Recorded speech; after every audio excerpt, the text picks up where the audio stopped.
see if I guess.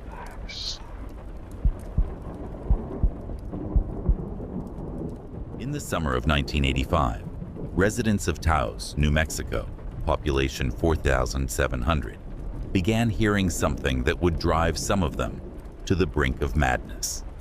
It started with just a few complaints to the local sheriff's office, a persistent low-frequency humming sound that seemed to emanate from nowhere and everywhere at once.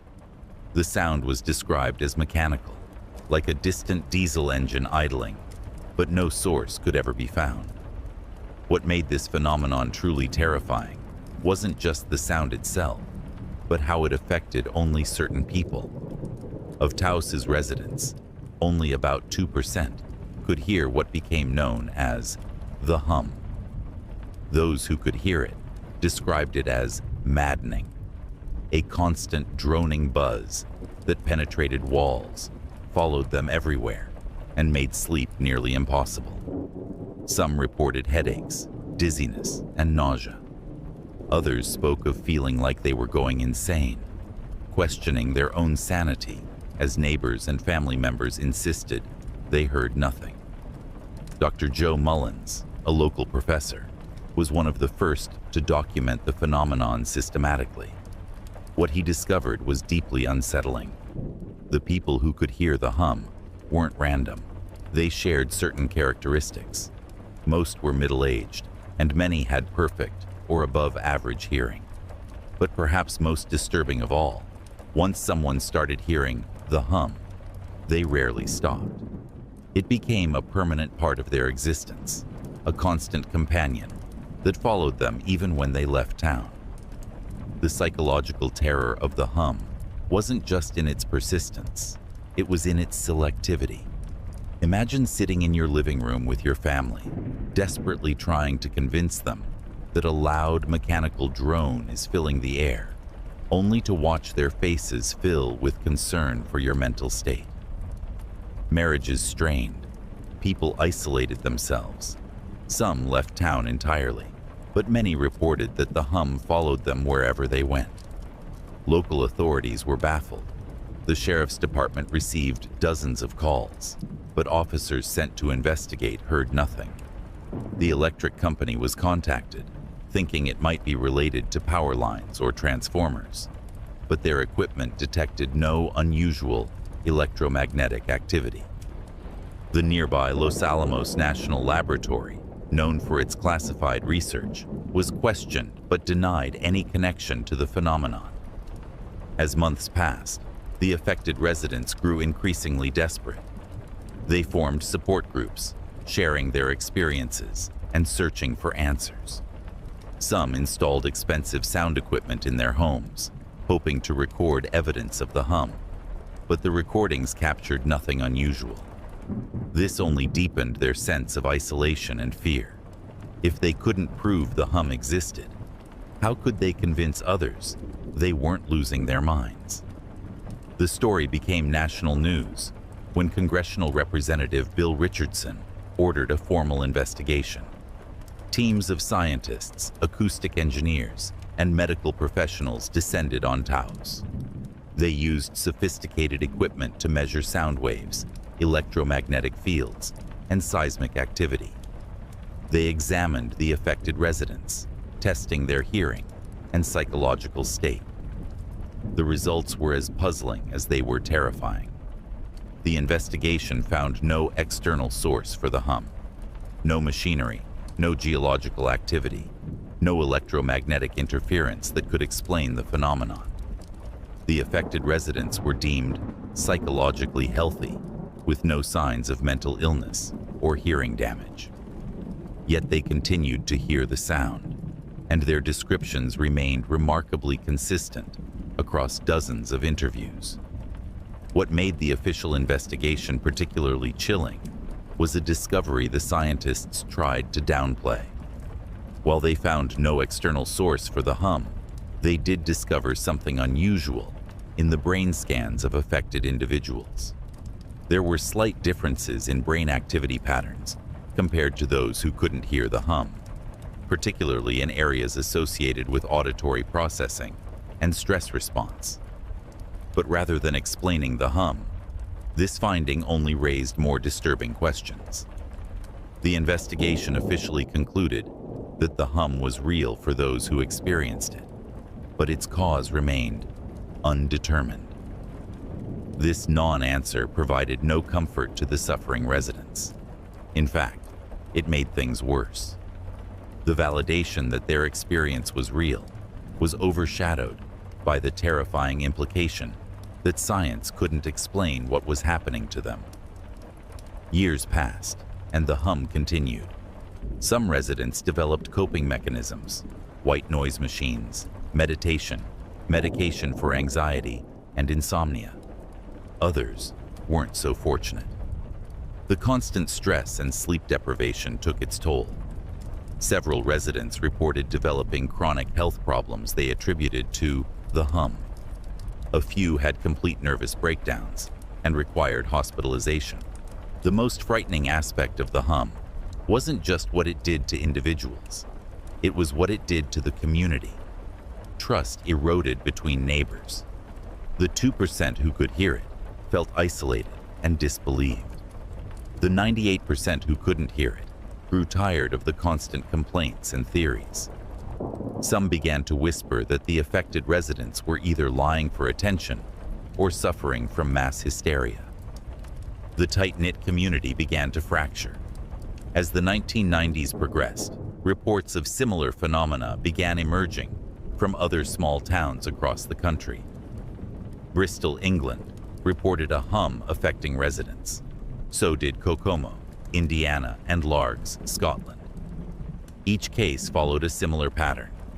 A small percentage of residents hearing a persistent low-frequency sound that couldn't be detected by instruments or heard by most people. The affected individuals displayed similar psychological profiles and suffered similar isolation and distress. The realization that Taos wasn't unique was both comforting and terrifying. It suggested that the hum wasn't a localized phenomenon, but something much larger and more mysterious. But it also meant that whatever was causing it was spreading, or perhaps had always been there, waiting to be noticed. Today, nearly 4 decades later, some residents of Taos still hear the hum. It has become a part of their daily existence, a constant reminder of how much about our world remains unexplained.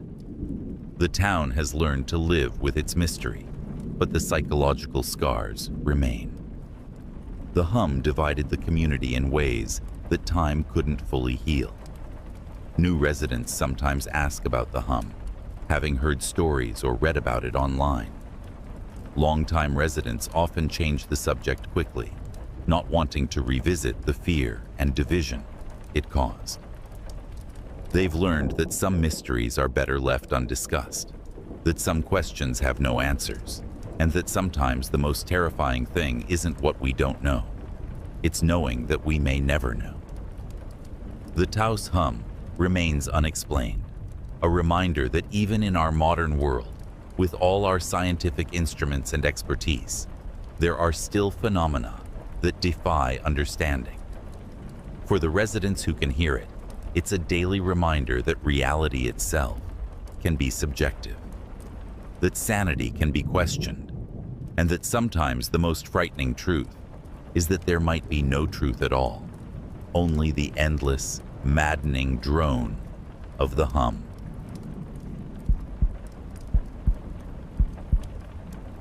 In January 2010, the residents of Leroy, New York, a quiet farming town of 7,500 people, began experiencing something that would transform their peaceful community into a living nightmare. It started with Thera Sanchez, a 15-year-old high school student who suddenly developed violent, uncontrollable tics and seizures during her history class. Her body would jerk and convulse without warning. Her speech became slurred and punctuated by strange vocalizations, and she would black out for minutes at a time.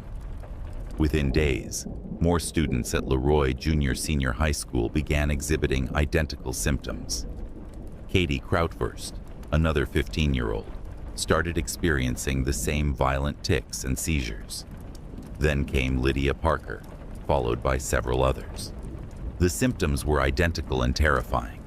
Sudden, violent body movements, facial spasms, uncontrollable verbal outbursts, and complete loss of motor control that would last for hours. What made this outbreak particularly horrifying was how it spread.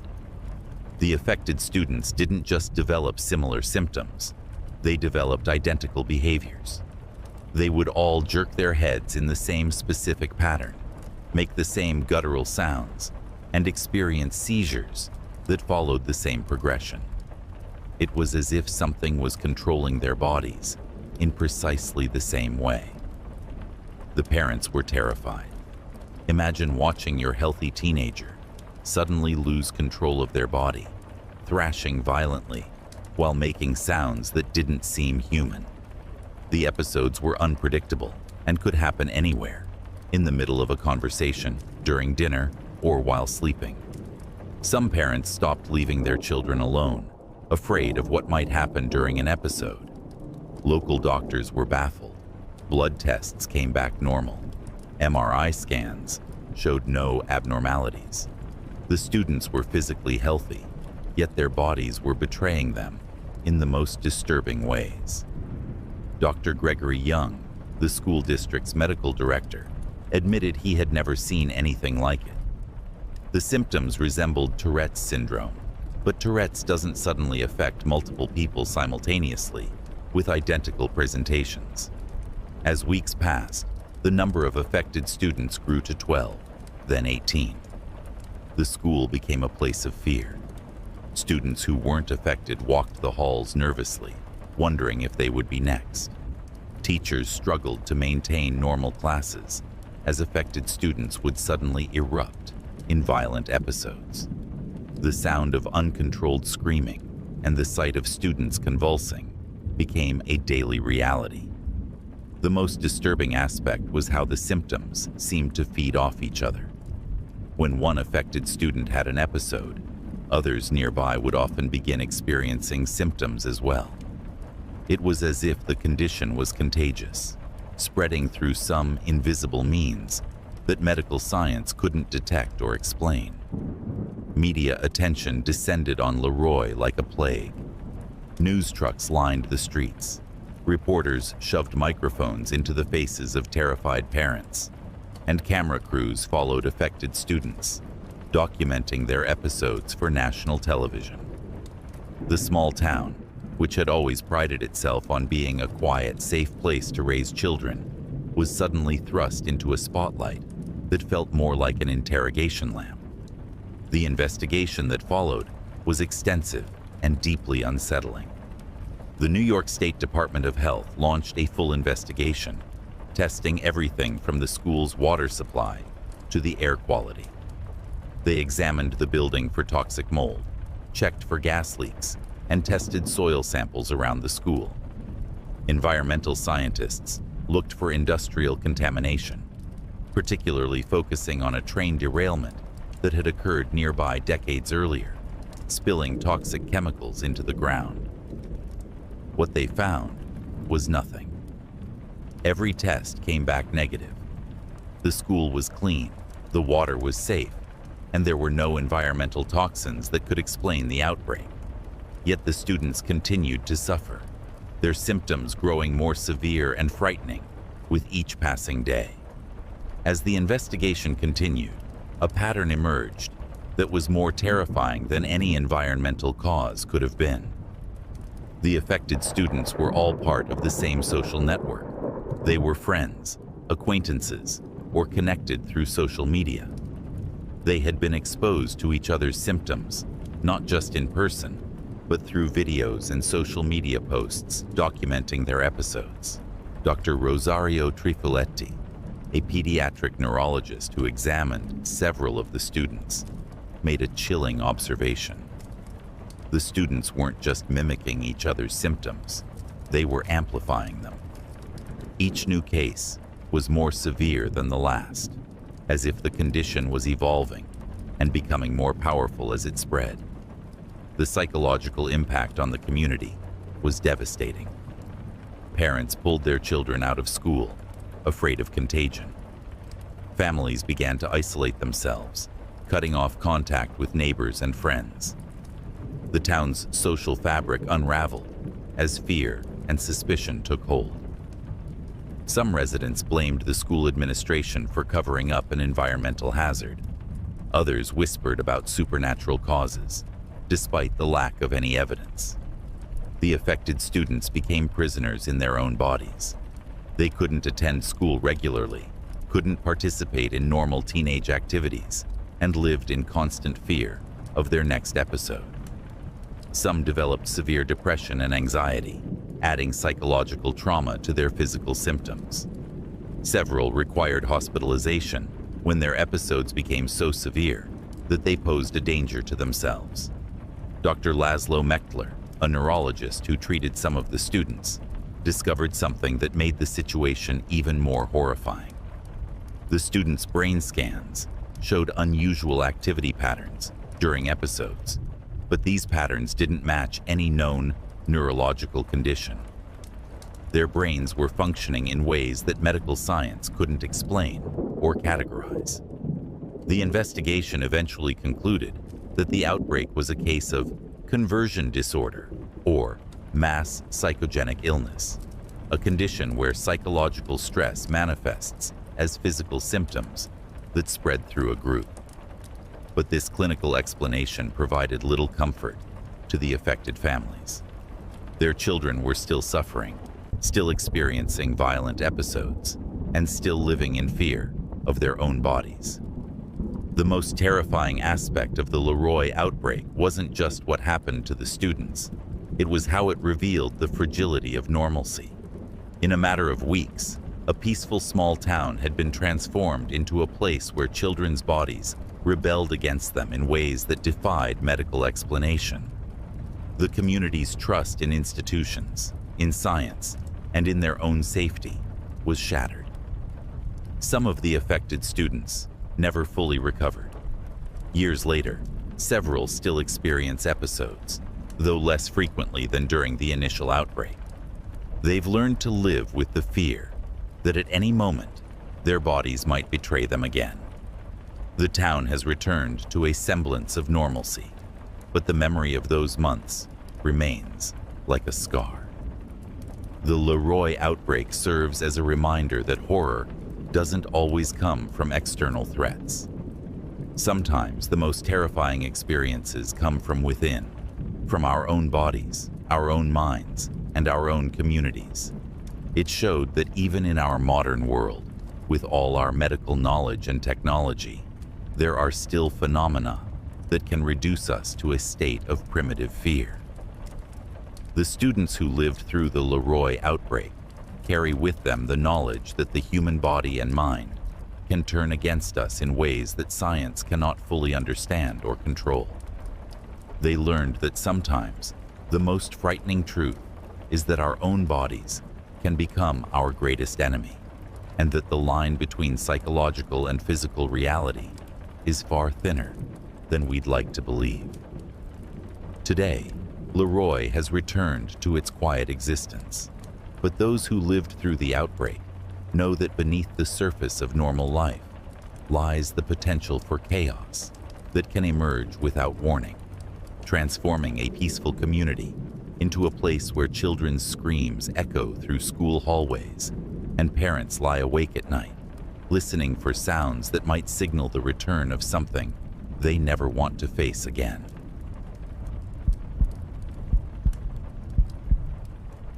In the winter of 1976, the residents of Pont Saint-Esprit, a small French village nestled along the Rhône River, began experiencing something that would haunt the community for decades. It started with the children at the local elementary school, but what happened wasn't a typical childhood illness. It was something far more disturbing that would challenge everything the villagers thought they knew about reality itself. 8-year-old Marie Dubois was the first to show signs that something was terribly wrong. During morning assembly, she suddenly stopped speaking mid-sentence and began staring at the classroom wall, with an expression of absolute terror. Her teacher, Madame Rousseau, approached her, but Marie didn't respond.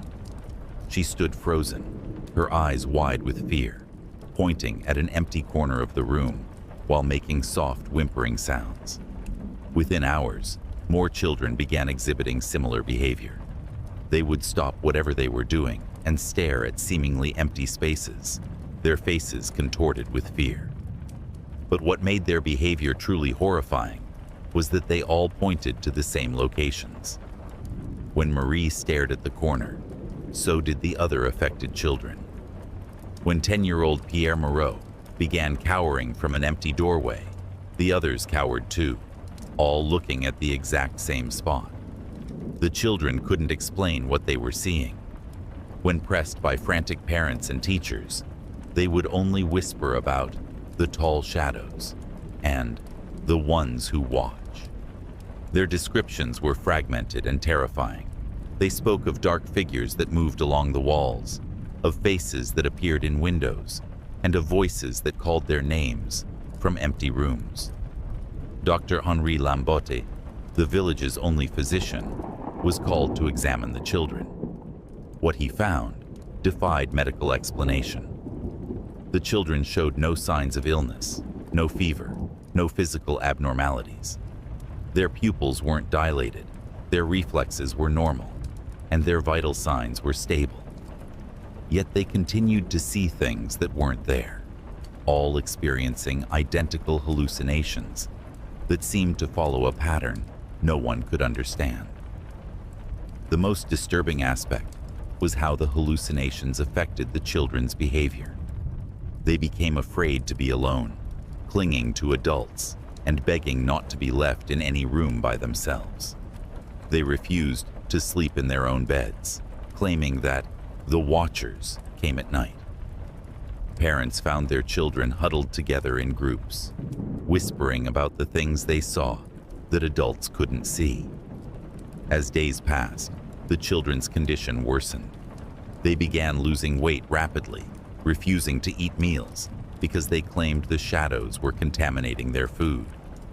Sleep became impossible as they would wake up screaming, pointing at empty corners and doorways. Some children developed a compulsive need to constantly look over their shoulders, as if being followed by something invisible. The village school was forced to close when teachers could no longer manage the affected children. During lessons, students would suddenly scream and run from the room, all fleeing in the same direction from the same invisible threat. The sound of children's terrified screams, echoing through the school building, became a daily occurrence that traumatized even the adults. Dr. Lambotte called for specialists from Lyon, but the neurologists and psychiatrists who examined the children were equally baffled. Brain scans showed no abnormalities. Psychological evaluations revealed no underlying mental illness, and toxicology tests came back negative. The children were medically healthy, yet they were clearly experiencing something that was tearing their young minds apart.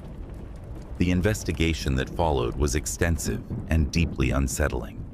Authorities tested the school's water supply, examined the building for mold or chemical contamination, and even investigated whether the children had been exposed to ergot-contaminated grain, a fungus that can cause hallucinations. Every test came back negative, but the children's condition continued to deteriorate.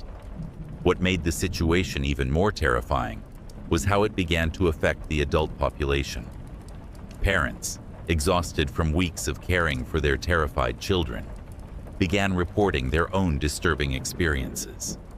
They spoke of feeling watched, of seeing movement in their peripheral vision, and of hearing whispers in empty rooms. The fear was spreading, but unlike the children, adults couldn't see the source of their terror. The psychological impact on the community was devastating. Families barricaded themselves in their homes after dark, afraid of what the children might see. The village's social life disappeared as people avoided gathering places where the children had experienced their most severe episodes.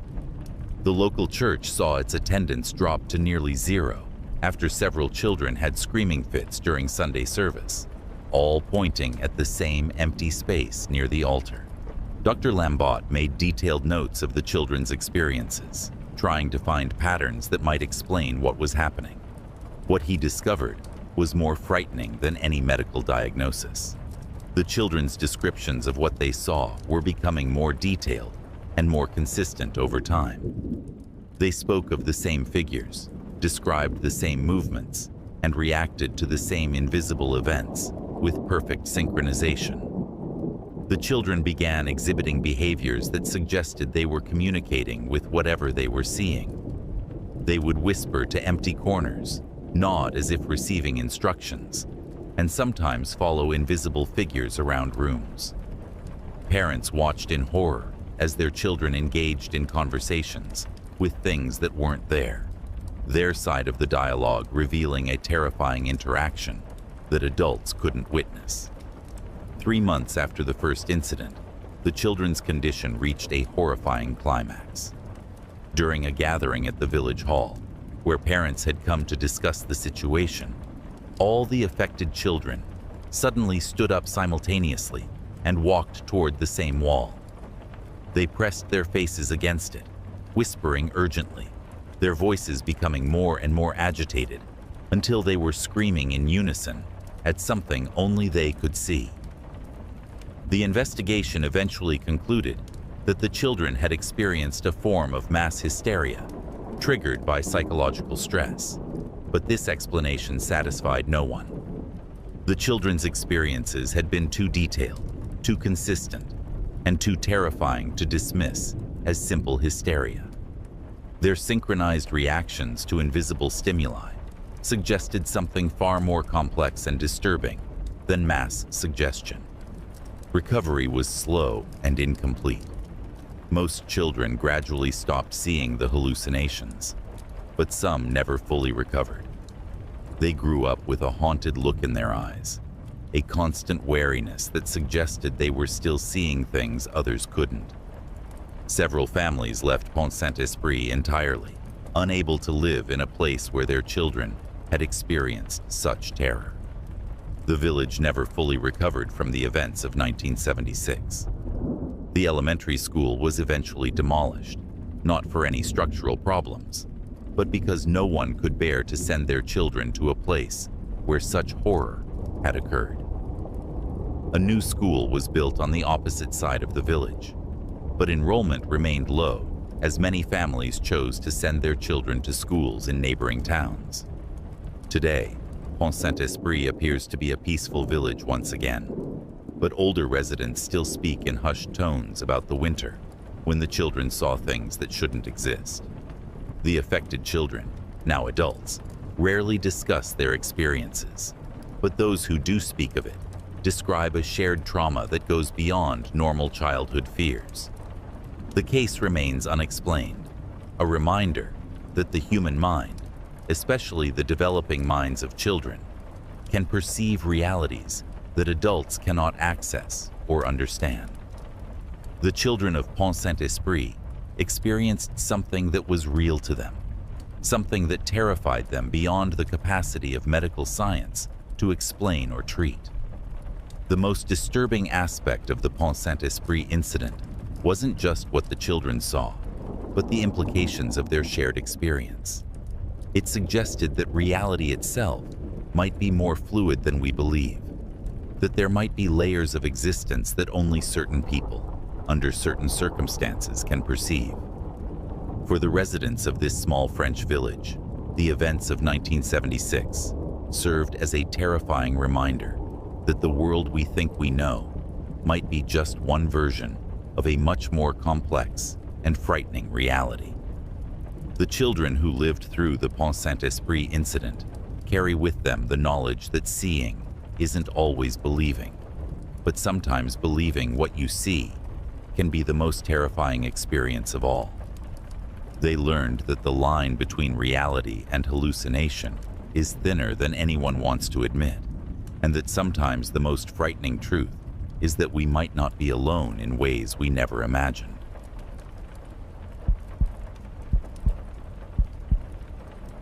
In September 1997, the residents of Kalachi, a small village in Kazakhstan with fewer than 600 people, began experiencing something that would transform their quiet community into a place where sleep became synonymous with terror.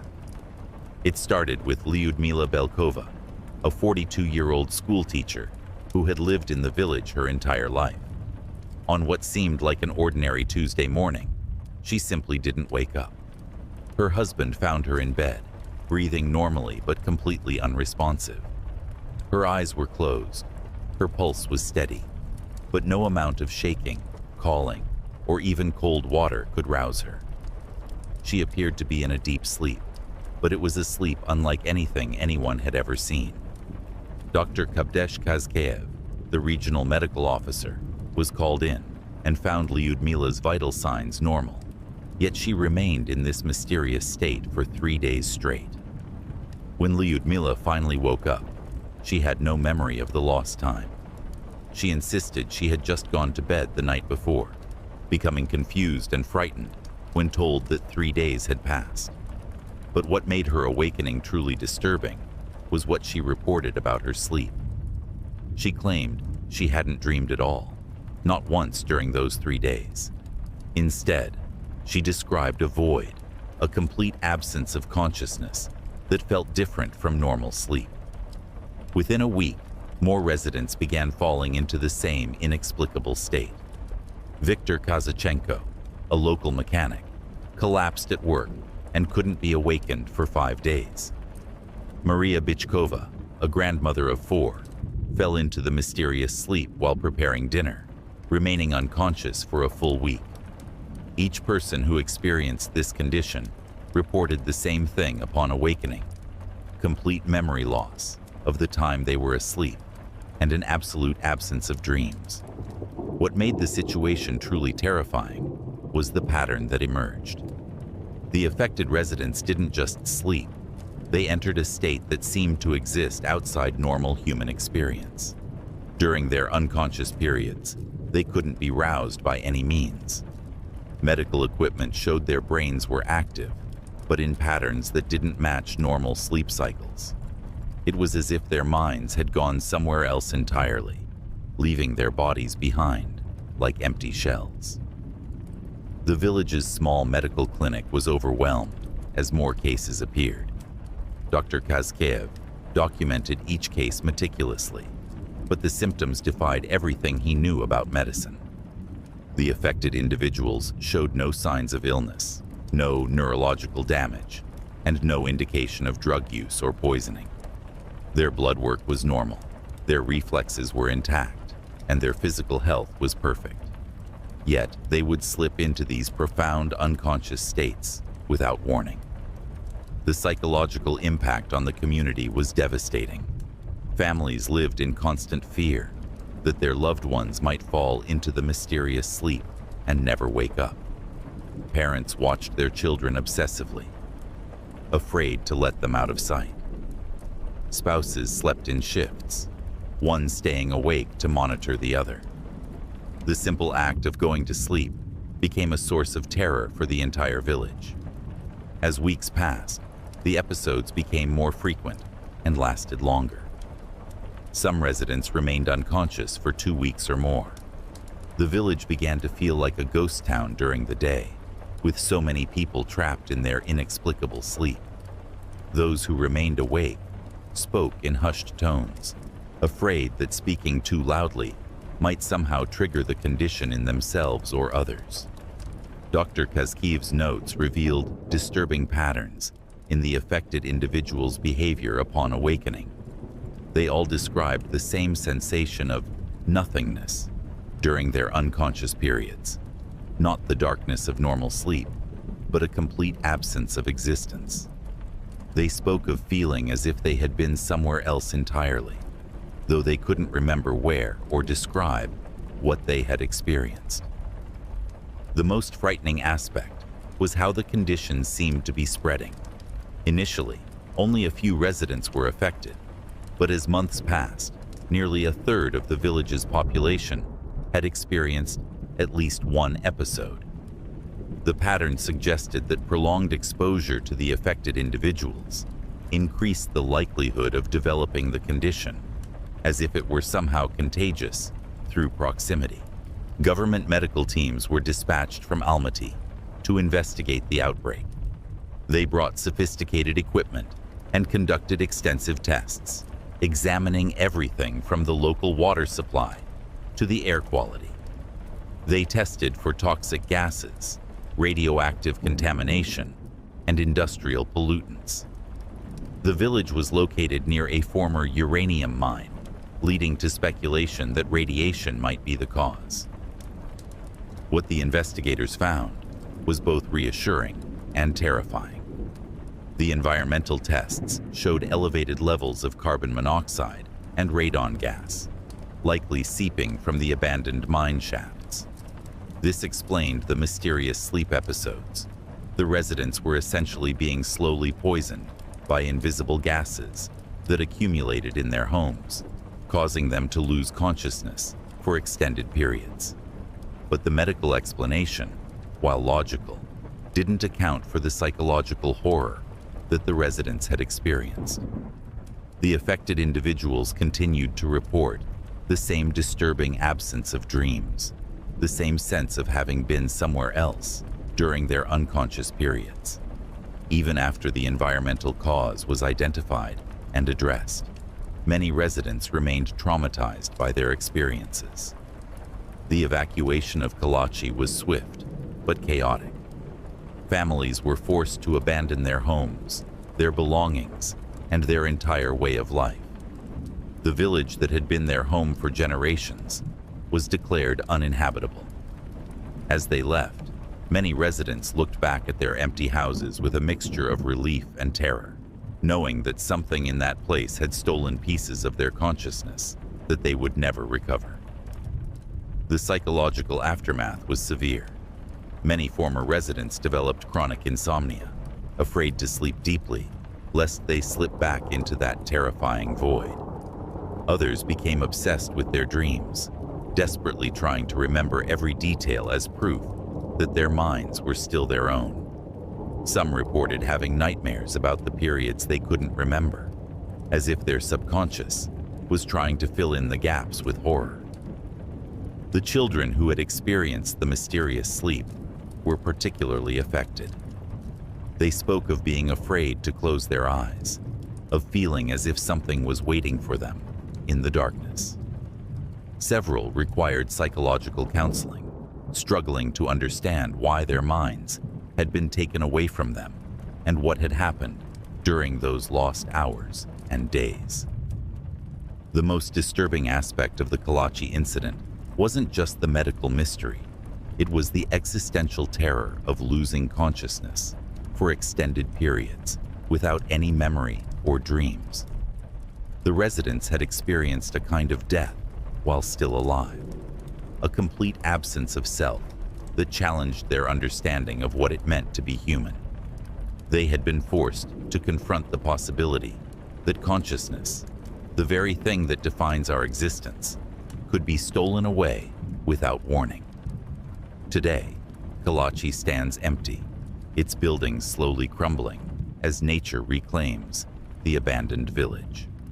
The former residents have scattered to other towns and cities, carrying with them the trauma of having lost pieces of their lives to an invisible enemy. They know that somewhere in those empty houses, in those sealed mine shafts, lies a force that can steal consciousness itself, leaving behind only empty shells breathing in the darkness. The Kalachi incident serves as a reminder that our awareness, our dreams, and our very sense of self are more fragile than we want to believe. The residents learned that consciousness can be taken away as easily as breath, and that the line between being alive and being merely present is thinner than anyone wants to imagine.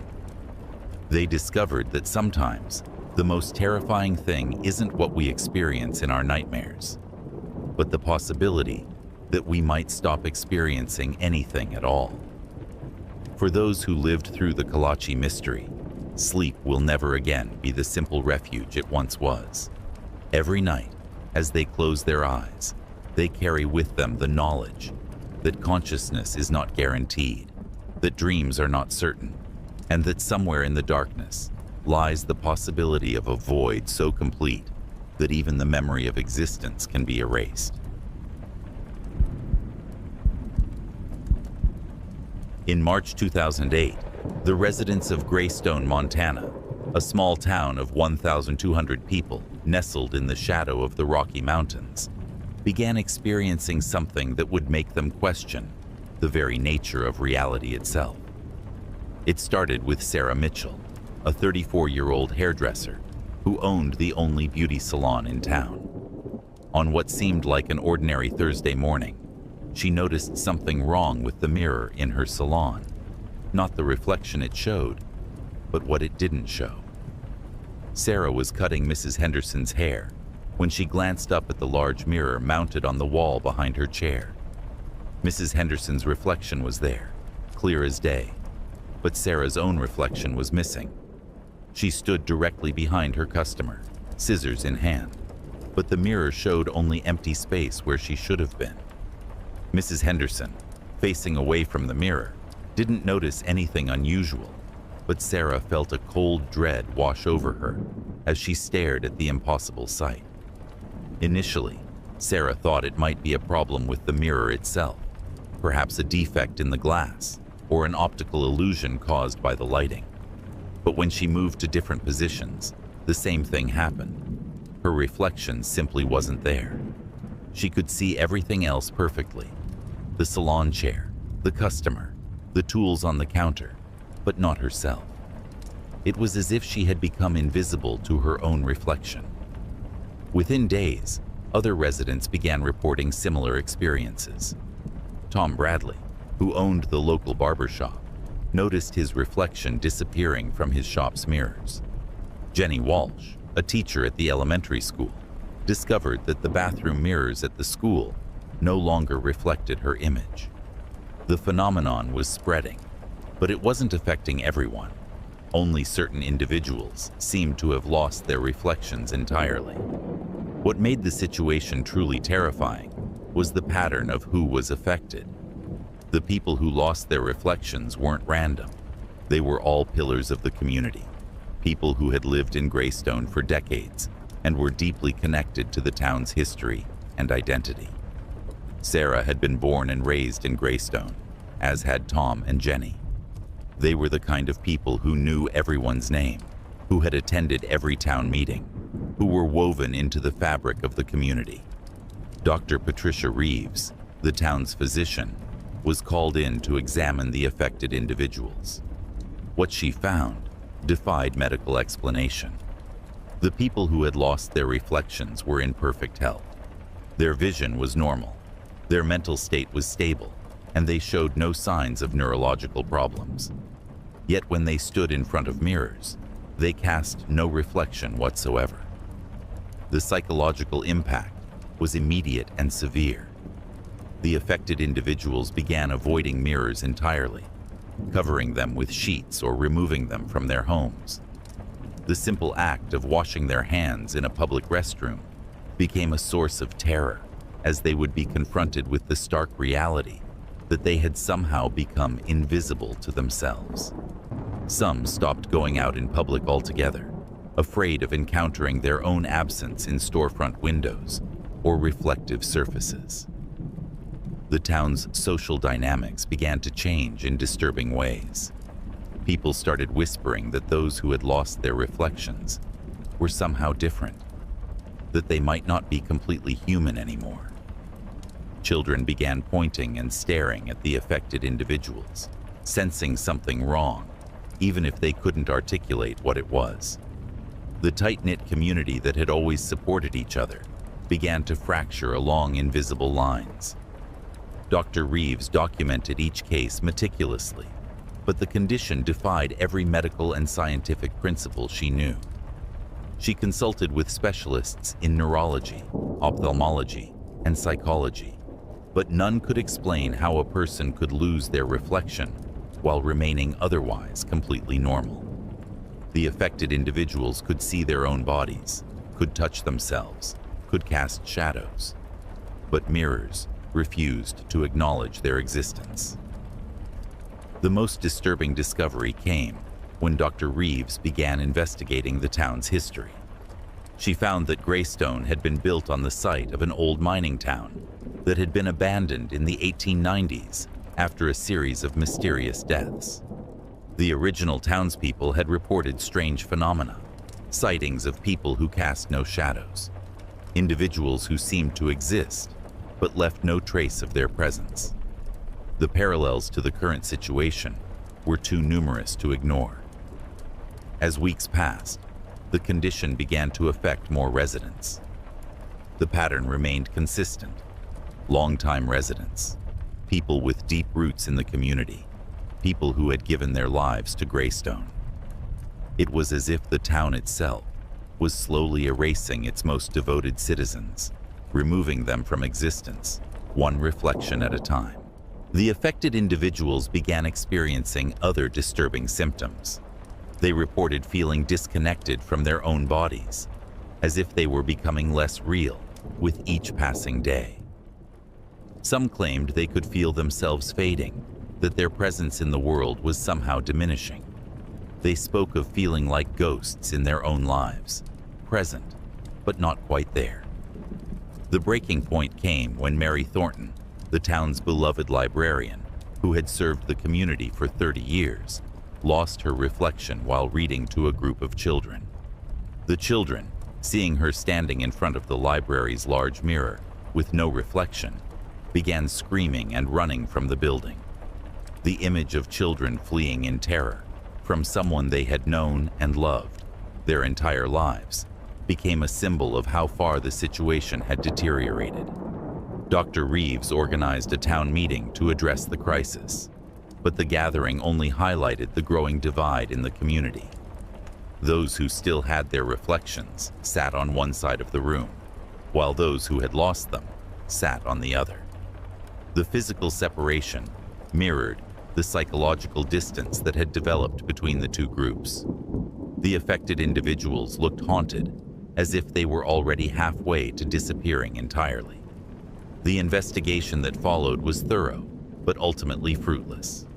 Environmental specialists tested the water supply, the air quality, and the soil composition.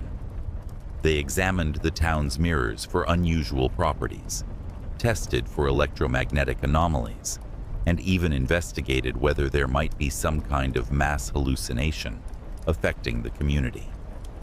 Every test came back normal, but the people continued to lose their reflections. The most horrifying aspect wasn't just the loss of reflection, it was what it symbolized. The affected individuals were losing their sense of self, their connection to their own identity. They could no longer confirm their existence through the simple act of looking in a mirror. The fundamental human experience of self-recognition was being stripped away, leaving them feeling like they were slowly being erased from reality itself.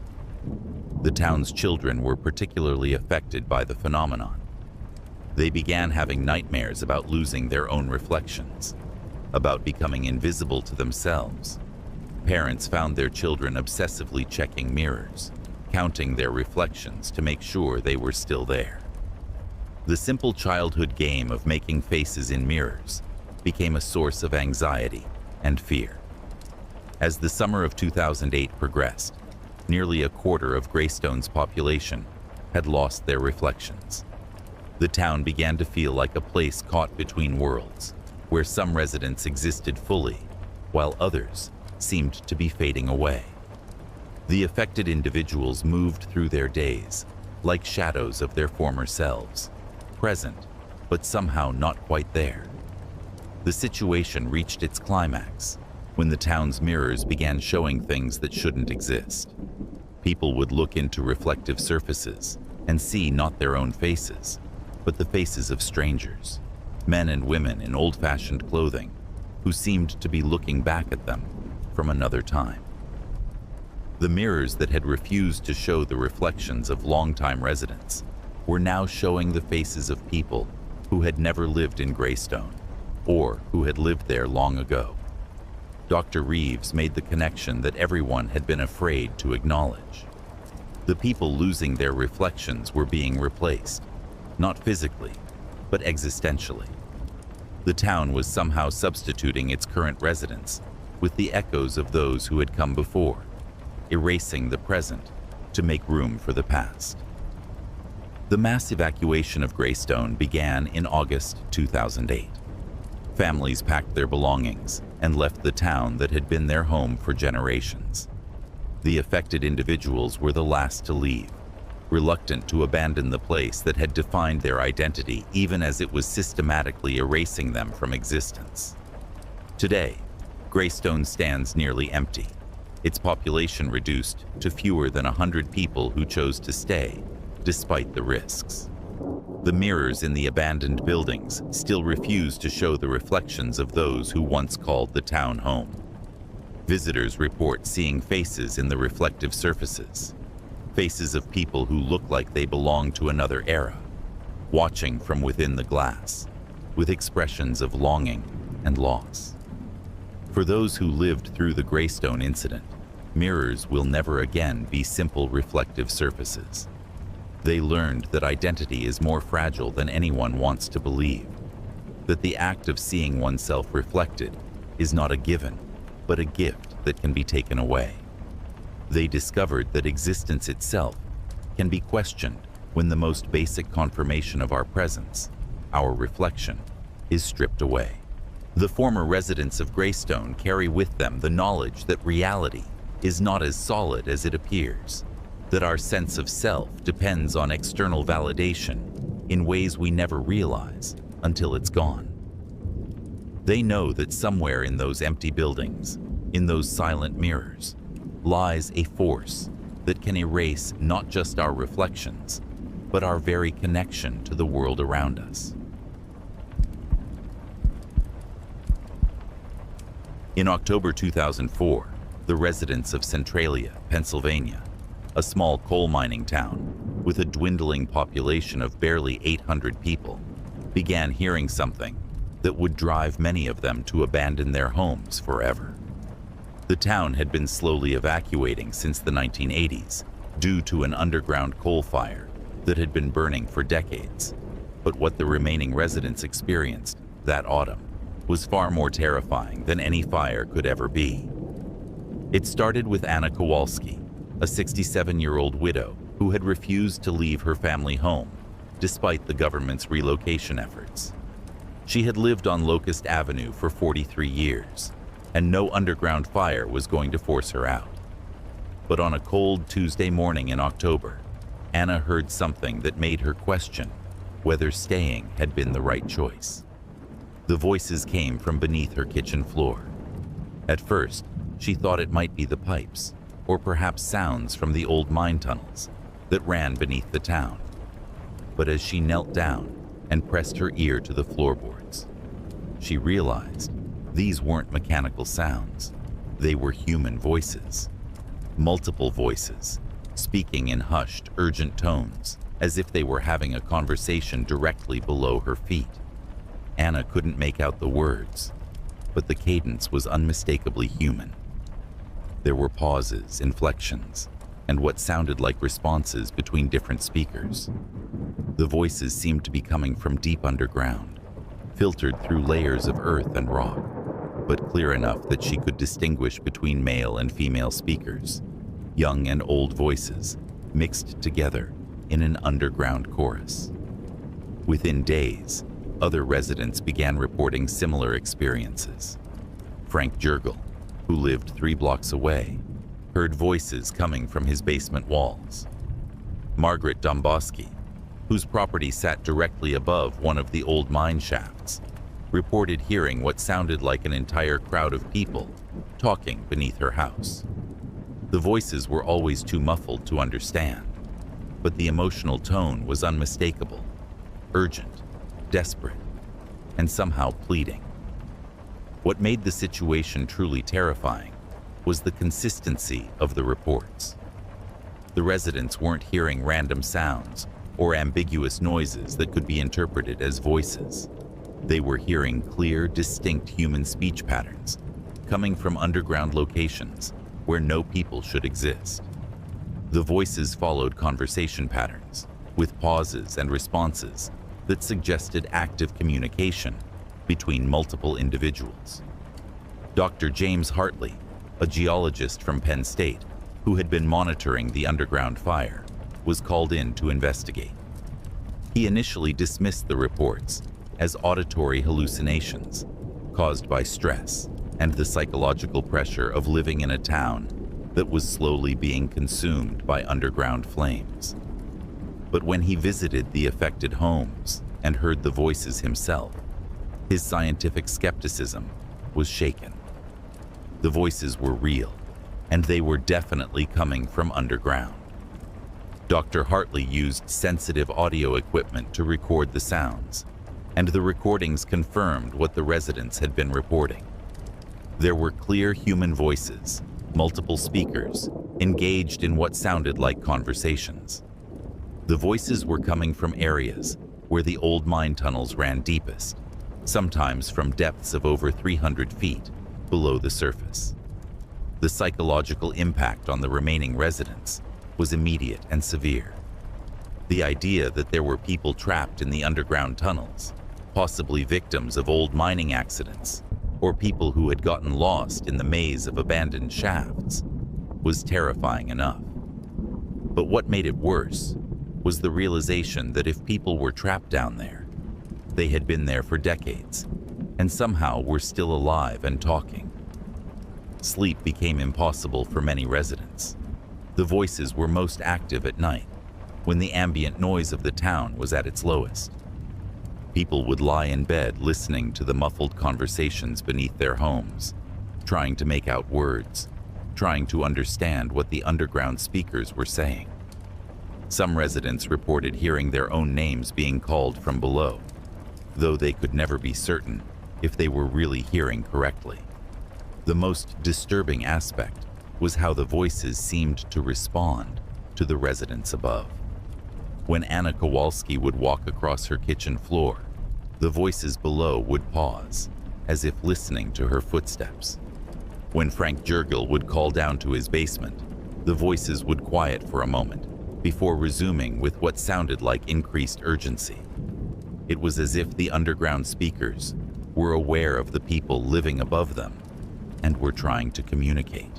Dr. Hartley's investigation revealed the horrifying truth about the voices.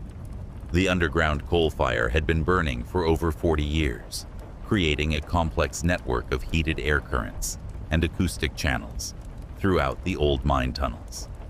These channels were carrying sounds from deep within the earth to the surface, but the sounds weren't coming from living people. They were echoes of conversations from the past. The mine tunnels had exceptional acoustic properties, and the constant heat from the underground fire had created a unique atmospheric condition that could preserve and replay sound waves. The voices the residents were hearing were actually recordings of conversations that had taken place in the mines decades earlier. The voices of miners who had worked in those tunnels, some of whom had died in accidents or cave-ins years ago.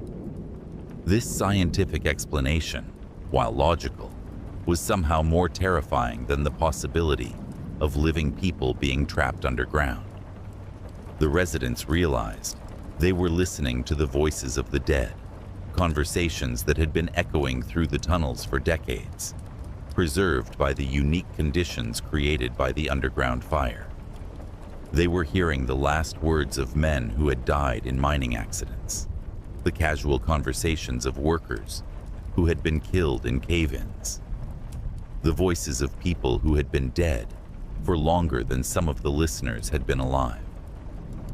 The discovery that the voices belonged to dead miners created a psychological horror that was almost unbearable.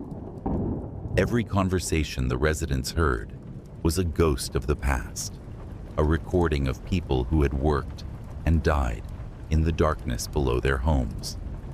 The voices that had seemed so urgent and desperate took on a new, more sinister meaning.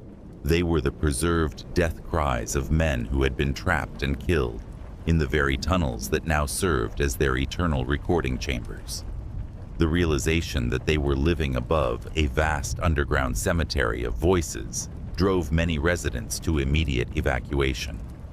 The few families who had held out against the government's relocation efforts suddenly understood that they weren't just living above a coal fire. They were living above a massive audio graveyard where the voices of the dead had been preserved for decades, waiting to be heard by the living. Anna Kowalski was among the first to leave after the true nature of the voices was revealed. She packed her belongings and abandoned the home she had defended so fiercely, unable to bear the thought of living above the preserved voices of dead miners. As she left, she reported hearing the voices one last time, and for the first time, she thought she could make out words: "Help us," and "Don't leave us here." The mass exodus that followed was swift and final. The remaining residents of Centralia abandoned their homes, their community, and their history, driven away not by fire, but by voices from the past. The town that had been slowly dying due to the underground fire suddenly became completely uninhabitable due to the psychological horror of living above the preserved voices of the dead. Today, Centralia stands almost entirely empty, its population reduced to fewer than a dozen people who either can't hear the voices or have learned to live with them. The underground fire continues to burn, and the voices continue to echo through the tunnels, preserved for eternity by the unique acoustic conditions created by the flames. Visitors to the town report hearing faint sounds coming from manholes and cracks in the ground, the ghostly conversations of men who died decades ago, still talking in the darkness below. The abandoned houses stand as monuments to a unique form of psychological horror. Their former residents learned that the past doesn't always stay buried, that sometimes the voices of the dead can be preserved and replayed like recordings, waiting for the living to hear them. They discovered that there are fates worse than death, like being trapped forever in an underground echo chamber, your voice preserved for decades, calling out to people who can hear you, but can never help you. For those who lived through the Centralia voice phenomenon, the experience served as a reminder that the earth beneath our feet holds secrets that we're not meant to discover. They learned that sometimes the most terrifying sounds aren't the ones we can't explain, but the ones we can explain all too well. The voices from underground weren't supernatural. They were something far more disturbing: the preserved suffering of real people, trapped forever in an acoustic tomb, their final words echoing through the darkness for anyone brave enough to listen. The former residents of Centralia carry with them the knowledge that the dead don't always rest in peace, that sometimes their voices can be preserved by the very forces that killed them. They know that somewhere beneath the streets of their abandoned town, in the heat and darkness of the underground fire, conversations from the past continue to echo, waiting for someone to hear them and understand the true horror of voices that should have fallen silent decades ago. In February 2012, the residents of Boring, Oregon, a small unincorporated community of 12,000 people nestled in the Cascade foothills, began experiencing something that would challenge their understanding of reality itself. It started with clocks. Every clock in town began running slower than it should, but not in any way that made immediate sense. The phenomenon was so subtle at first that most people didn't notice, but Margaret Chen, a retired mathematics teacher with an obsession for punctuality, was the first to realize something was terribly wrong. Margaret had lived by precise schedules her entire life. She woke up at exactly 6:00 a.m. every morning, had her coffee at 6:15, and listened to the 7:00 a.m. live news while eating breakfast. But on February 14, 2012, her routine was disrupted by something impossible. Her kitchen clock showed 7:00 a.m., but the radio news was still playing the 6:30 a.m. headlines. Initially, she assumed her clock was fast, but when she checked her watch, her phone, and the cable box, they all showed 7:00 a.m. Only the radio seemed to be running behind. Over the following days, Margaret noticed more discrepancies. Her favorite morning TV show, which aired at 8:00 a.m., was still playing the 7:45 a.m. segment, according to her clocks. When she called the television station to complain about the scheduling error, they insisted their programming was running on time. The representative seemed confused when Margaret explained that their 8:00 a.m. show was playing 15 minutes late, according to every clock in her house. The first sign that this wasn't just Margaret's problem came when she arrived at the local grocery store for her weekly shopping trip. The store was supposed to open at 9:00 a.m., but when Margaret arrived at what her watch showed as 9:00 a.m., the parking lot was empty and the store was dark. She waited in her car, checking her watch repeatedly until the store manager finally arrived and unlocked the doors. When Margaret asked why the store was opening late, the manager looked at her strangely and said, "Ma'am, it's 9:00 a.m. right now. We're opening exactly on time." Margaret's growing anxiety turned to fear when she realized the pattern was spreading. Her neighbor, Robert Tanner, mentioned that he'd been having trouble with his commute to Portland. He left at the same time every morning, but somehow he'd been arriving later and later each day. His supervisor had warned him about tardiness, but Robert insisted he was leaving at the same time and taking the same route. When Margaret compared notes with Robert, they discovered that both of their clocks showed the same time, but the rest of the world seemed to be operating on a different schedule. Dr. Elena Vasquez, a physics professor at Portland State University who lived in Boring, became involved when her colleagues began complaining that she was consistently late for meetings. Elena was meticulous about time, always arriving precisely when scheduled, but her colleagues insisted she was showing up 15 to 20 minutes late for every appointment. When Elena checked her watch against her colleagues' timepieces, she discovered something that defied physical laws. Her watch was running at the same rate as theirs, but somehow they were showing different times. The investigation that followed revealed the scope of the phenomenon. Every timepiece in Boring, clocks, watches, phones, computers, even atomic clocks, were running synchronously with each other, but they were running slower than time in the outside world. It wasn't that the clocks were broken.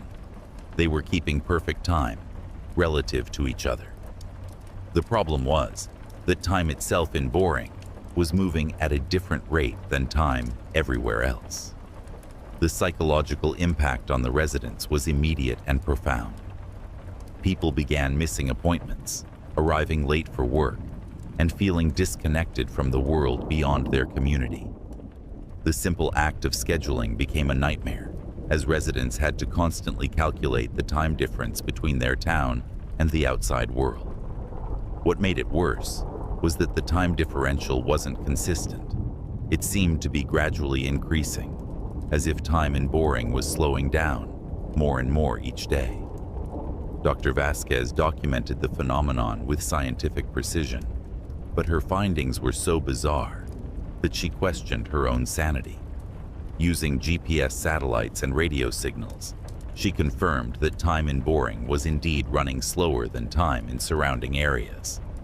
The differential started at about 15 minutes per day, but was gradually increasing. By March, clocks in Boring were running 30 minutes behind the outside world. By April, the difference was nearly an hour. The most disturbing aspect wasn't just the time differential. It was how it affected the residents' perception of reality. People began feeling as if they were living in slow motion, even though everything within the town moved at normal speed relative to itself. They felt disconnected from the rest of the world, as if they were trapped in a bubble where time moved differently. Some residents reported feeling like they were watching their lives through thick glass, present, but somehow separated from real-time reality. The phenomenon created a unique form of psychological torture. Residents could see the outside world moving faster than their own experience of time, but they couldn't synchronize with it. They felt like they were falling behind, not just in scheduling, but in existence itself. The sensation was described by many as being similar to drowning, but instead of water, they were drowning in slow time. Children were particularly affected by the time distortion. They began having difficulty concentrating in school, claiming that lessons felt like they were taking forever. Some developed anxiety disorders, fearful that they were somehow broken or different from other children. Parents reported that their children seemed to age more slowly, not just in appearance, but in their developmental milestones and cognitive growth. The investigation by federal scientists revealed the cause of the time distortion, but the explanation was more terrifying than the mystery itself.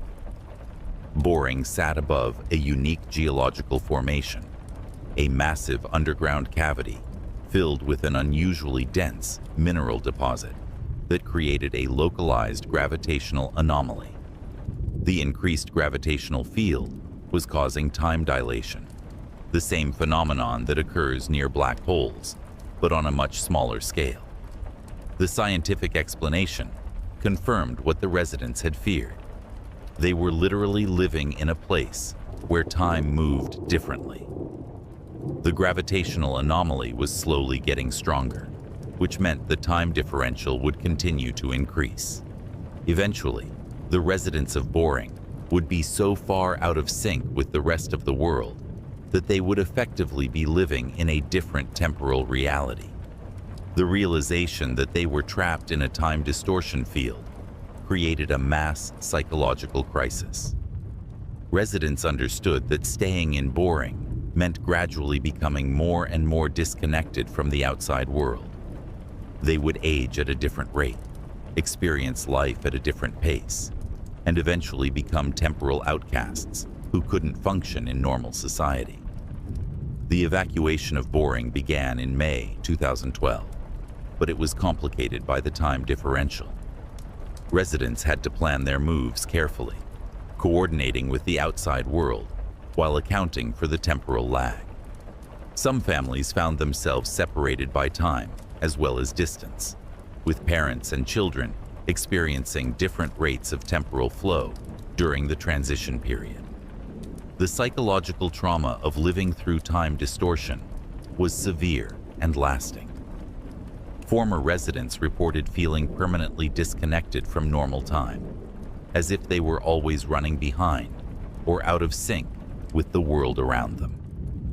Many developed chronic anxiety about punctuality and time management, obsessively checking clocks and struggling to trust their own perception of temporal flow. The most disturbing aftermath was the effect on the children who had lived through the time distortion. Many continued to develop more slowly than their peers, not just physically, but mentally and emotionally. It was as if their time in Boring had permanently altered their relationship with time itself, leaving them partially trapped in the slower temporal flow they had experienced. Today, Boring stands largely empty, its houses abandoned, and its streets quiet. The gravitational anomaly continues to strengthen, and the time differential continues to increase. Scientists estimate that time in Boring now runs several hours behind the outside world, and the gap is widening every day. The town has become a temporal island, cut off from the normal flow of time that governs the rest of reality. Visitors to Boring report feeling disoriented and anxious, as if they're moving through thick air or swimming through invisible molasses. Their phones and watches immediately begin running slow upon entering the town, synchronizing with the local temporal field. Most visitors can only stay for short periods before the sensation of temporal displacement becomes unbearable. The former residents of Boring carry with them the knowledge that time is not the constant they had always believed it to be. They learned that the flow of time can be altered by forces beyond human control, that the steady tick of seconds that governs our lives is more fragile than anyone wants to imagine. They discovered that there are places where time itself can become a prison, trapping those who live there in a temporal bubble that slowly separates them from the rest of reality. For those who lived through the Boring time distortion, every clock tick is a reminder of how precious and precarious our synchronization with time really is. They know that somewhere in Oregon, in a town that time forgot, the clocks are still running slow, marking hours that no longer match the hours experienced by the rest of the world. They understand that time is not a river that flows equally for everyone, but a force that can be bent and twisted, creating pockets of temporal isolation where people can become lost in time itself.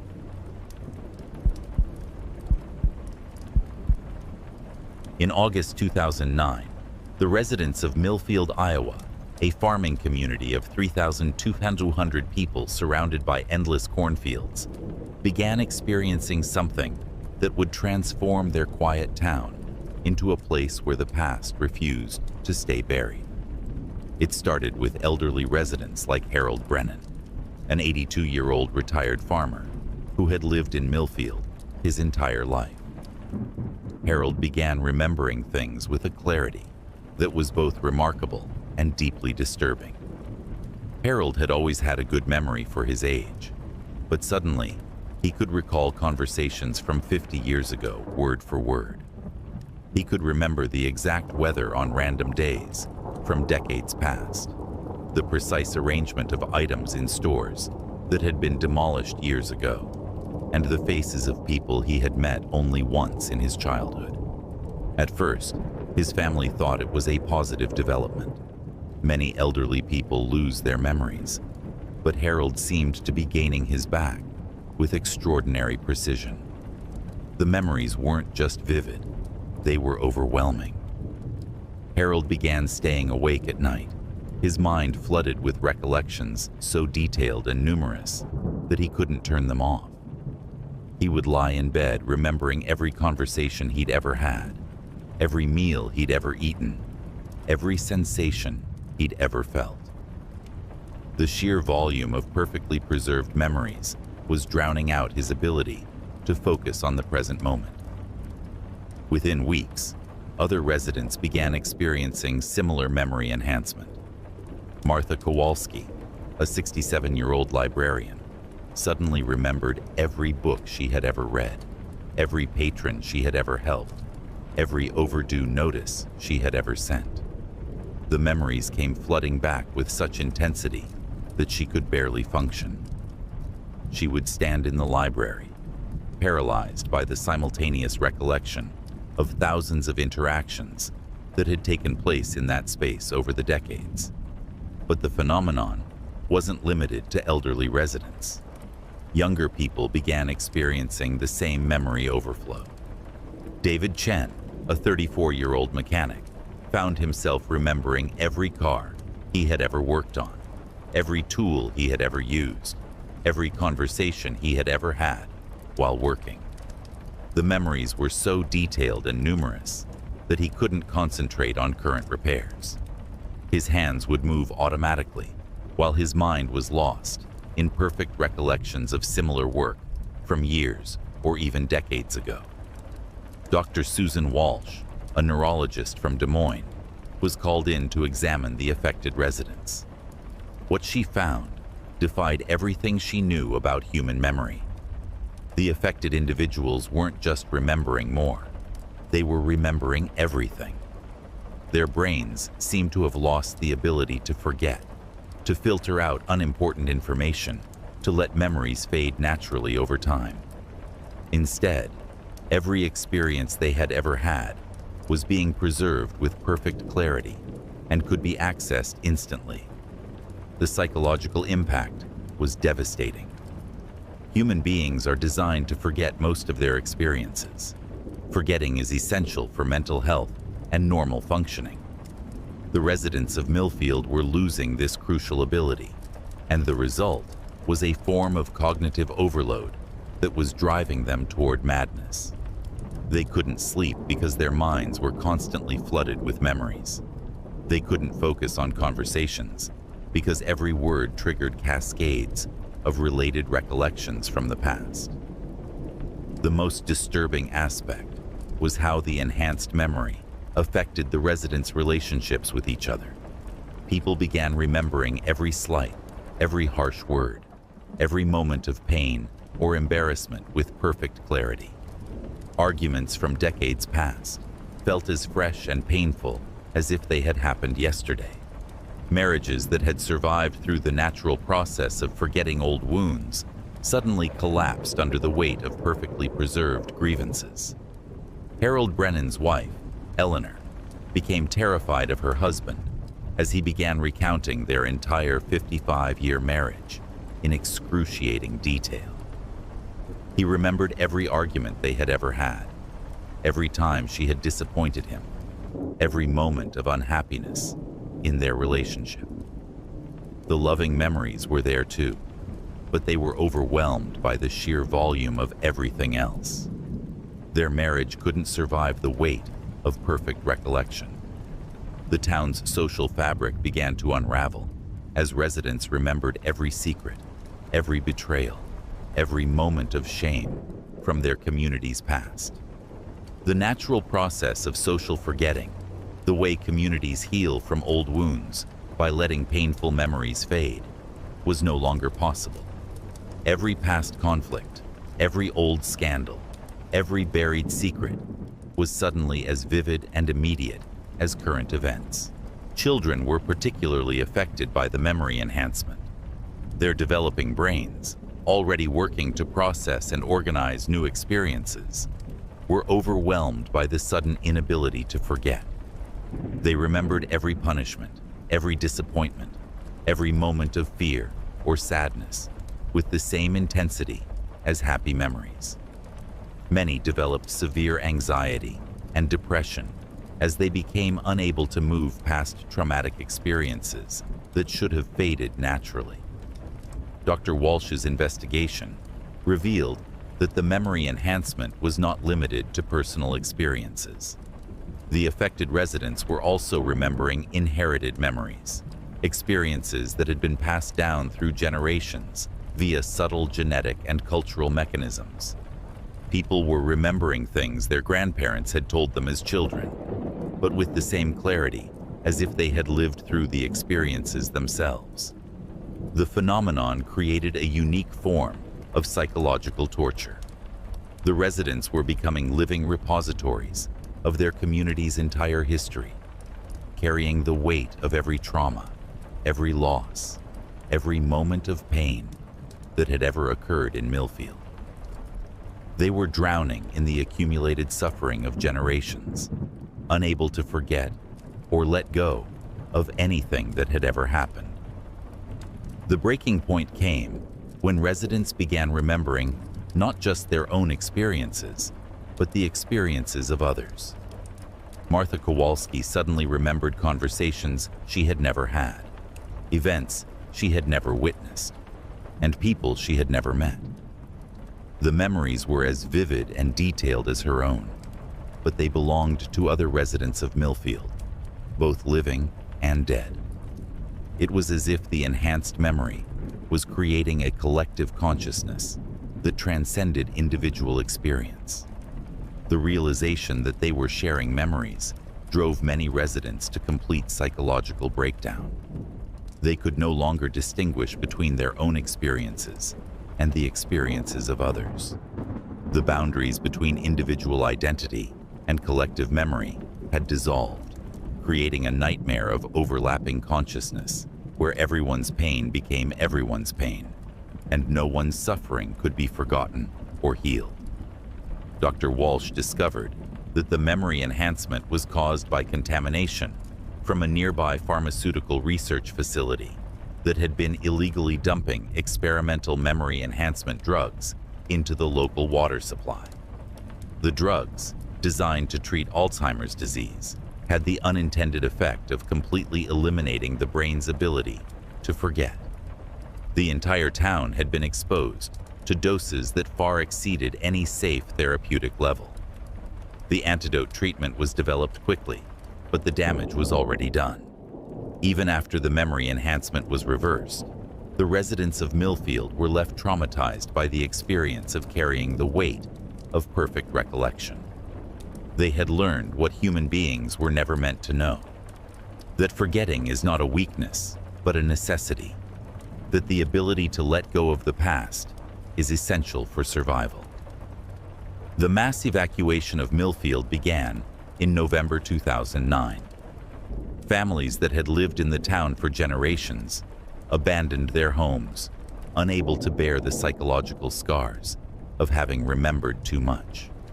The town that had once been a close-knit community was destroyed not by disaster or disease, but by the inability to forget the pain of its own past. Today, Millfield stands largely empty, its population reduced to fewer than 200 people. The pharmaceutical facility was shut down and its executives prosecuted, but the damage to the community was irreversible.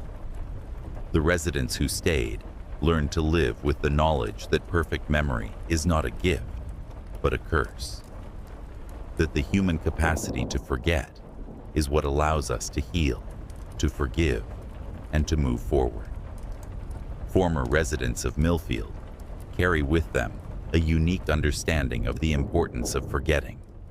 They know that memory is not just about preserving the past, but about protecting the future.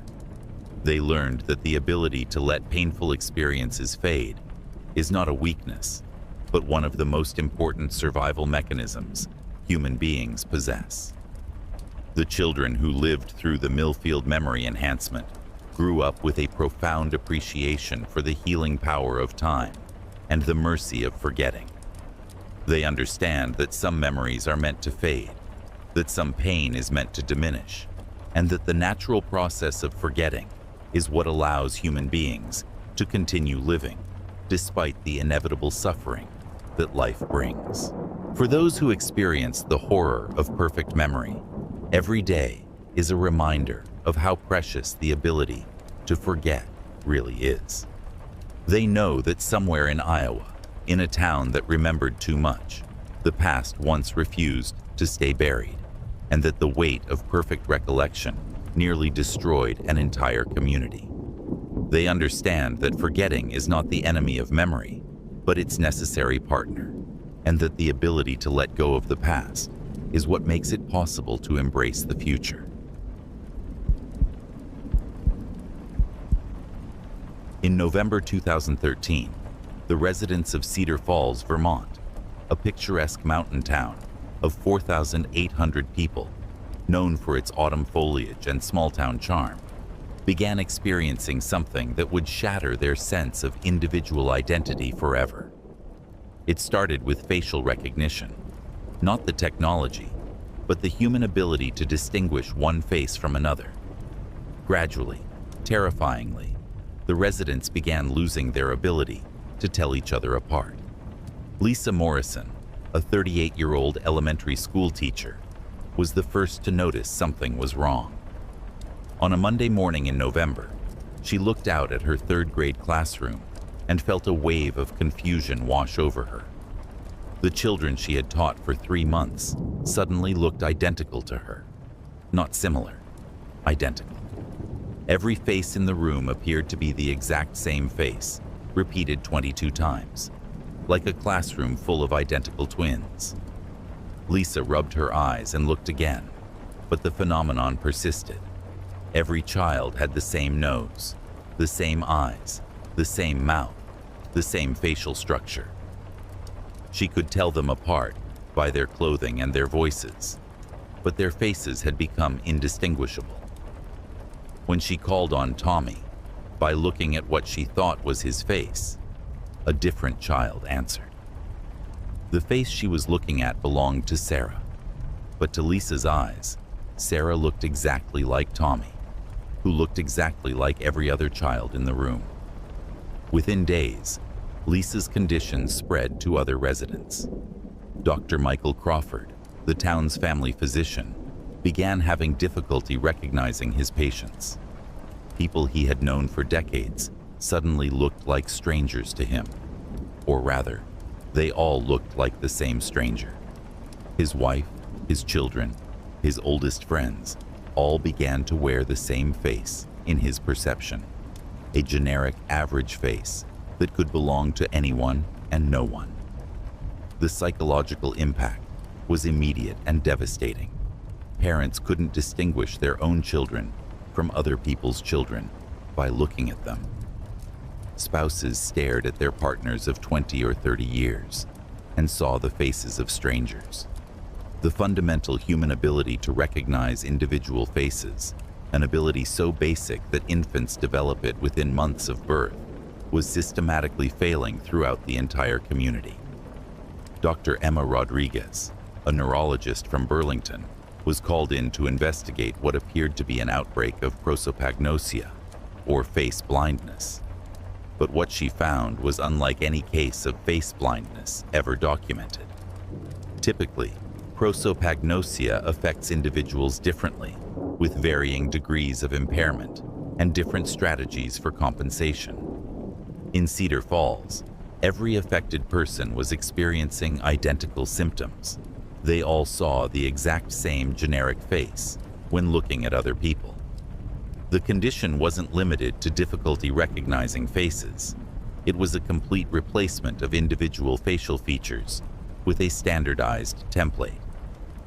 When residents looked at photographs of themselves or their families, they saw the same generic face in every picture.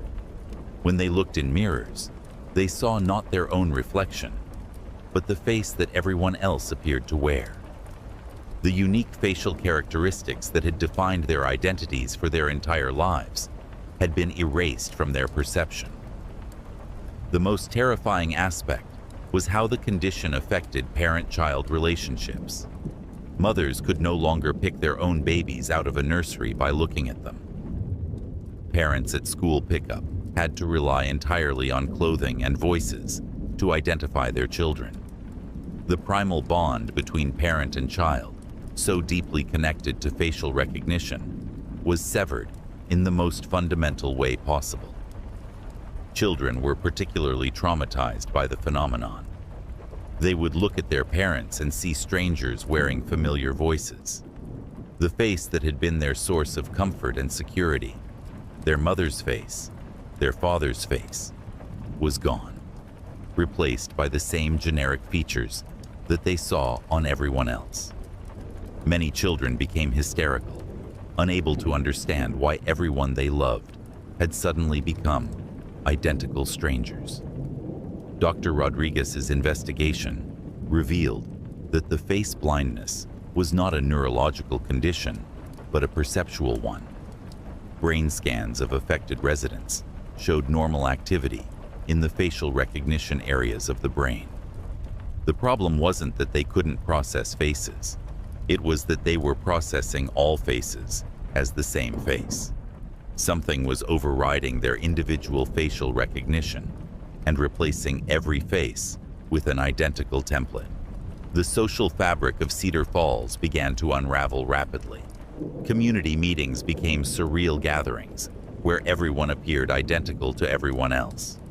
People had to wear name tags constantly, and even then, confusion was rampant. Marriages suffered as spouses could no longer recognize the faces they had fallen in love with. The intimacy of eye contact was lost when every pair of eyes looked exactly the same. The condition created a unique form of social blindness that went beyond individual recognition. Residents could no longer judge emotions or intentions from facial expressions because every face wore the same neutral expression. The subtle communication that humans conduct through facial micro-expressions, the raised eyebrow, the slight smile, the look of concern, was completely lost. People became emotionally isolated from each other, unable to read the visual cues that are essential for human social interaction. Dr. Rodriguez discovered that the face blindness was being caused by contamination from a nearby cosmetics testing facility that had been developing advanced facial recognition software. The facility had been experimenting with chemicals that could temporarily alter facial recognition algorithms in computer systems, but these chemicals had been illegally dumped into the local watershed. The entire town had been exposed to compounds that were interfering with the brain's facial processing mechanisms.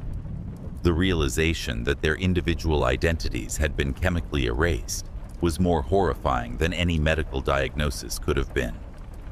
The residents understood that their unique ability to see and recognize each other's faces, one of the most fundamental aspects of human social interaction, had been stolen from them by corporate negligence. They were living in a world where everyone was faceless, where individual identity had been reduced to voices and clothing. The treatment for the chemical exposure was developed quickly, but the psychological damage was already done. Even after residents regained their ability to distinguish faces, many suffered from severe anxiety and depression. They had learned how much of human identity and connection depends on facial recognition, and the temporary loss of this ability left them feeling permanently disconnected from their community.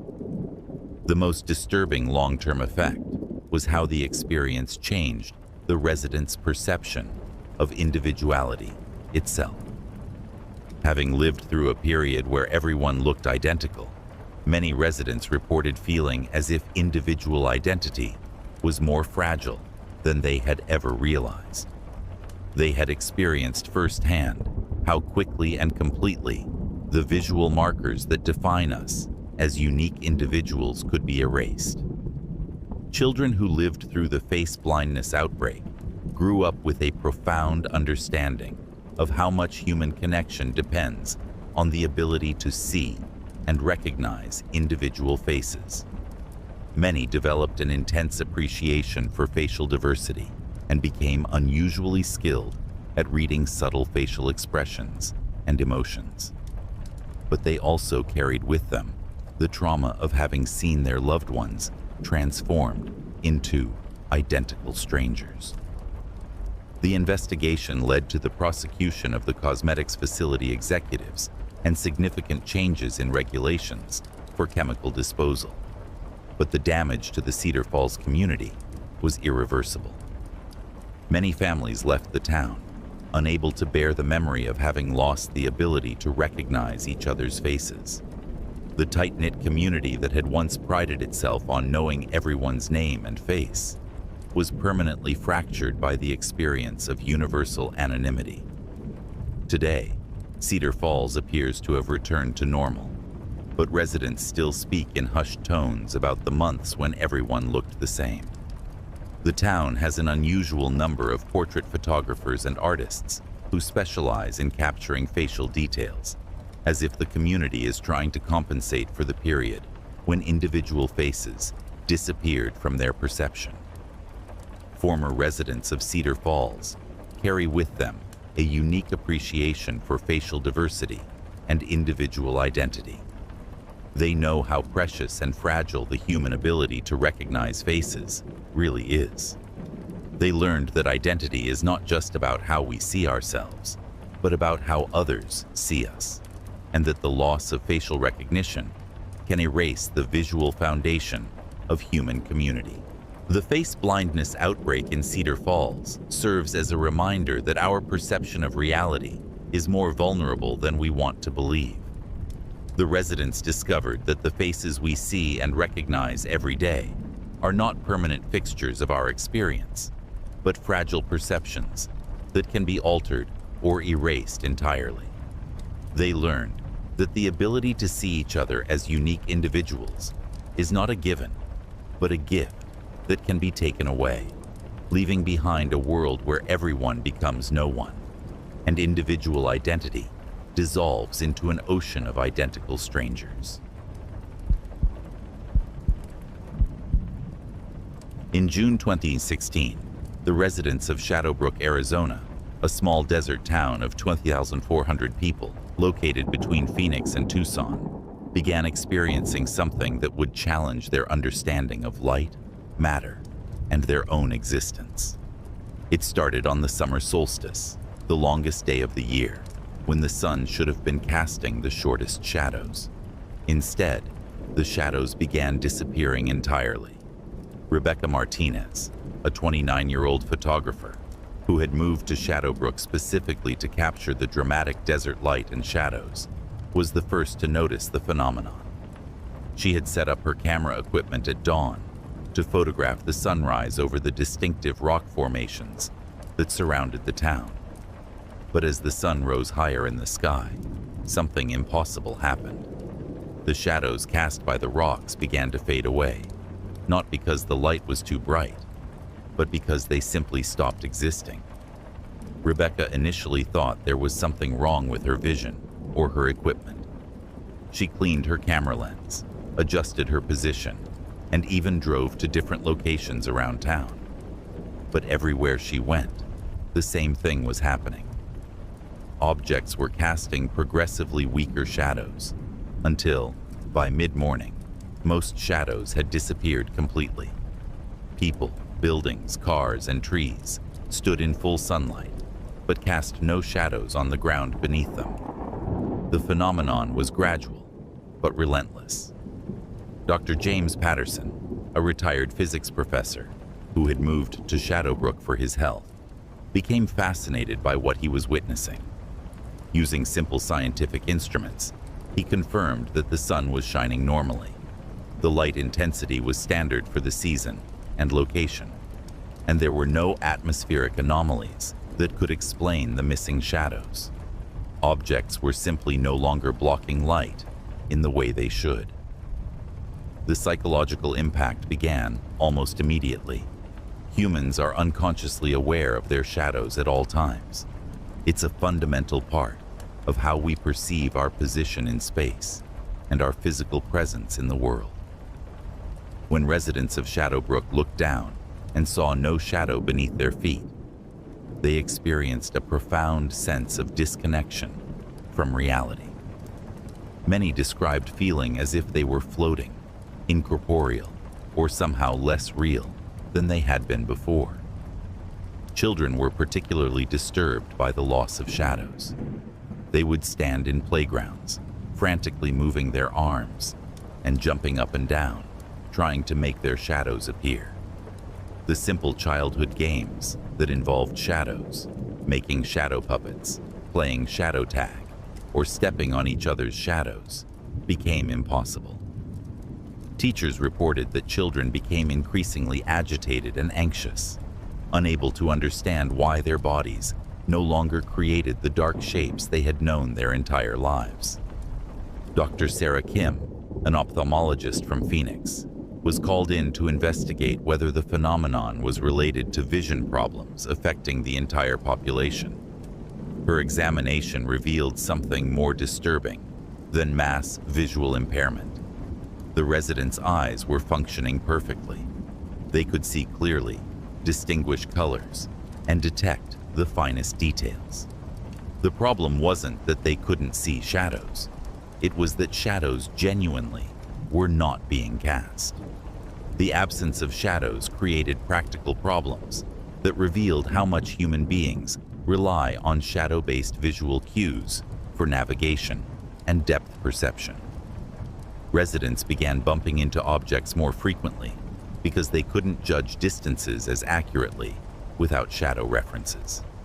Driving became dangerous as people struggled to perceive the depth and position of other vehicles without the shadow cues they had unconsciously depended on their entire lives. The most disturbing aspect was how the loss of shadows affected people's sense of their own existence. Shadows are proof of our physical presence in the world. They confirm that we are real, solid objects that can block light. Without shadows, residents began experiencing a form of existential anxiety that psychiatrists had never encountered before. They felt ghost-like, insubstantial, as if they were slowly fading from reality. Photography became impossible in traditional ways. Professional photographers like Rebecca found that their images looked flat and surreal, without shadows to provide depth and contrast. The dramatic desert landscapes that had attracted artists to the area for decades suddenly appeared two-dimensional and lifeless. The absence of shadows robbed the natural beauty of its dimensionality and visual impact. Dr. Patterson's investigation revealed that the phenomenon was not limited to visible light.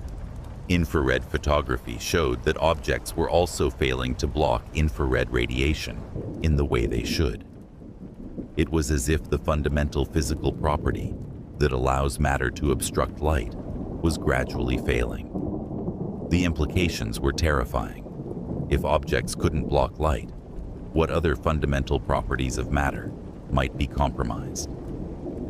The town's economy, which relied heavily on tourism, drawn by the dramatic desert scenery, collapsed virtually overnight. Visitors found the shadowless landscape disturbing and unnatural. The famous rock formations that had been photographed and painted for generations suddenly looked bizarre and alien, without the interplay of light and shadow that had defined their beauty. Hotels and restaurants began closing as tourists stayed away from the town that had lost its shadows. As weeks passed, the condition worsened. Not only were shadows absent, but reflected light began behaving strangely as well. Mirrors and reflective surfaces started showing distorted or incomplete images. People would look in bathroom mirrors and see only parts of themselves reflected, as if portions of their bodies were no longer interacting with light in normal ways. The investigation by federal scientists revealed the cause, but the explanation was more terrifying than the mystery itself. Shadowbrook sat above a massive underground cavity that had been created by decades of illegal uranium mining. The abandoned mine shafts were filled with radioactive materials that were emitting a specific type of radiation that interfered with the electromagnetic properties of light. The radiation was gradually altering the way light interacted with matter in the area. The scientific explanation confirmed the residents' worst fears. They were living in a place where the fundamental laws of physics were being altered by human-created contamination. The radiation was not only eliminating shadows, but was potentially affecting their own body's ability to interact normally with electromagnetic energy. The long-term health implications were unknown, but potentially catastrophic.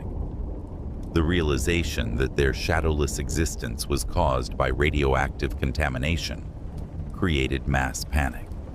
Residents understood that they had been exposed to unknown levels of radiation for weeks or months.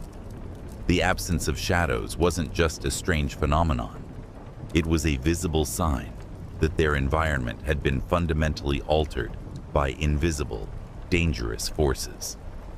The evacuation of Shadowbrook began immediately, but the psychological damage was already done. Residents who had lived without shadows reported continuing to feel insubstantial and ghost-like, even after moving to areas where shadows returned. Many developed chronic anxiety about their physical presence in the world, constantly checking to ensure their shadows were visible as proof of their continued existence. Children who had lived through the shadowless period required extensive psychological counseling.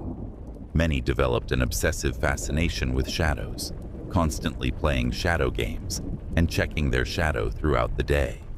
Others became afraid of bright sunlight, associating it with the terrifying period when they had lost their shadows and felt like they were disappearing from the world. The most lasting trauma was the existential crisis that many residents continued to experience.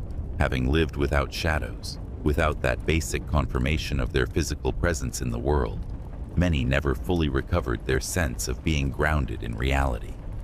They had learned that the most fundamental aspects of physical existence could be altered or removed entirely, leaving them feeling permanently uncertain about their own reality. Today, Shadowbrook stands completely abandoned, its buildings slowly being reclaimed by the desert. The radioactive contamination continues to affect the area, and shadows remain absent or distorted throughout the town. Scientific monitoring equipment shows that the electromagnetic anomalies are gradually spreading, potentially affecting a larger area over time. Visitors to the abandoned town report feeling profoundly disturbed by the shadowless landscape. The human brain expects to see shadows and becomes deeply uncomfortable when they are absent. The town appears surreal and threatening, like a place that exists outside normal physical laws. Most people can only stay for short periods before the psychological discomfort becomes unbearable. Former residents of Shadowbrook carry with them a unique understanding of how much human psychology depends on shadows for a sense of physical reality. They know that shadows are not just absence of light, but confirmation of existence itself. They learned that the loss of shadows creates an existential terror that goes beyond mere visual strangeness. It threatens our fundamental sense of being real, solid, and present in the world. The Shadowbrook incident serves as a reminder that our perception of reality depends on countless subtle visual cues that we take for granted. The residents discovered that shadows are not just dark shapes, but essential proof of our physical existence. They learned that when the basic visual confirmations of reality are removed, the human psyche begins to question its own existence, creating a form of psychological horror that goes to the very core of what it means to be a physical being in a physical world. Thank you so much for watching. If this story gave you chills, don't forget to like, comment, and subscribe for more unsettling tales. And remember, reality isn't always what it seems. Until next time, stay curious, stay safe, and watch the shadows.